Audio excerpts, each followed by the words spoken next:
పాత్రని తీసుకున్న దాన్ని నిండుగా ఉప్పుని పోసేయండి. పోసేసి కుంకుమ, పసుపు అలాగే కాకుండా ఒక ₹5 బిల్లని పెట్టండి.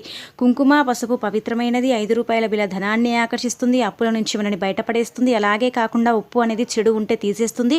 మనకు అప్పు అనేది ఉండకుండా చేయడానికి కూడా ఉప్పు చాలా ఉపయోగపడుతుందండి.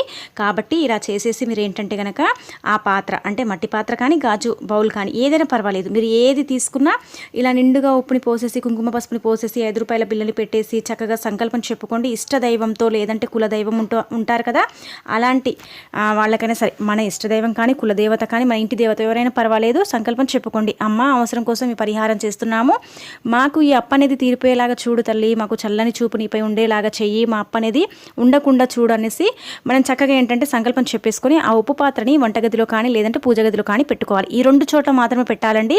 మిగతా చోట్ల పెట్టుకోకూడదా అండి అని మీకు సందేహం రావచ్చు. మిగతా చోట్లలో పెట్టుకుంటే ఫలితం అయితే